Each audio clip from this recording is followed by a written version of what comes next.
Months had passed since Graham's harrowing encounter with the werewolf in Blackwood Forest, and he had tried to move on with his life.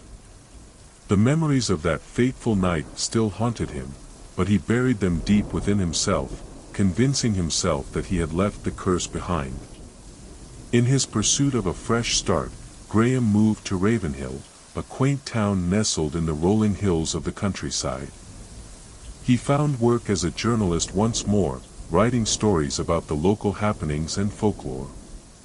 He was welcomed with open arms by the townspeople, who knew nothing of his dark past. However, as the nights grew longer and the full moon drew near, Graham noticed a strange sensation growing within him. It started as a subtle itch beneath his skin, accompanied by an insatiable hunger that gnawed at his insides. He tried to dismiss it as mere fatigue, but as the full moon approached, the urge to hunt grew stronger. Unbeknownst to him, the werewolf's curse had not left him untouched. The silver dagger had saved him from death, but it had not cleansed him of the beast's tainted blood. When the full moon rose in the night sky, Graham felt his body convulse, his bones crack and shift as he transformed into the very monster he had once fought. Driven by an insatiable hunger for human flesh, Graham stalked the quiet streets of Ravenhill, sinking his teeth into unsuspecting victims. With each attack, the curse spread, infecting more and more people until a small pack of werewolves roamed the town under the cover of darkness. The pack was careful to cover their tracks, taking those who wouldn't be missed. Drifters, outcasts, loners, people whose absence was noted, but not investigated. The deaths were brutal, but few connected the dots. The pack was smart, cunning, they avoided detection, and with each passing month, their numbers grew. Graham, despite being a part of the pack, was tormented by what he had become. He watched as the town he had grown to love was slowly being consumed by fear. He longed to stop the carnage, but the curse was too strong. The beast within him took over during the full moon, leaving him with only fragments of memory and the taste of blood in his mouth. Meanwhile, the town was slowly descending into chaos. Strange disappearances and brutal murders were becoming the norm.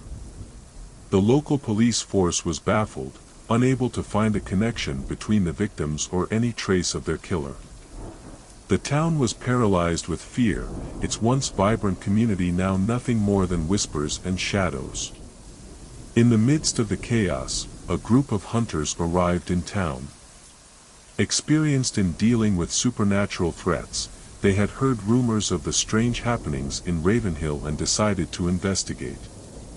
Led by the mysterious Annabelle, they began to dig deeper into the incidents, slowly piecing together the horrifying truth. As the hunters closed in, Graham struggled with his monstrous nature. He was torn between his loyalty to the pack and his desire to protect the town. With each passing day, he felt the beast within him growing stronger, the line between man and monster blurring. Graham knew that the hunters were closing in, and that a confrontation was inevitable. As the next full moon approached, he made a desperate decision. He would lead the hunters away from the pack, hoping to protect both the town and his pack. But the beast within him had other plans. As the full moon rose, the transformation took hold. Graham found himself leading the pack on a hunt like never before, a hunt that would bring them face to face with the hunters. The hunters were prepared, but they had underestimated the power of the pack. The battle was brutal, the hunters and werewolves locked in a deadly dance under the pale moonlight. It was a night of blood and terror, a night that would forever change the fate of Ravenhill. In the aftermath of the battle, Graham found himself alone. The pack had scattered, and the hunters had been defeated. But the victory was hollow. The town of Ravenhill was forever scarred by the events of that night, and Graham was left with the bitter taste of guilt. The curse of the werewolf had taken everything from him, his humanity, his peace, and the town he had come to call home. He was a monster, a beast that brought nothing but death and destruction.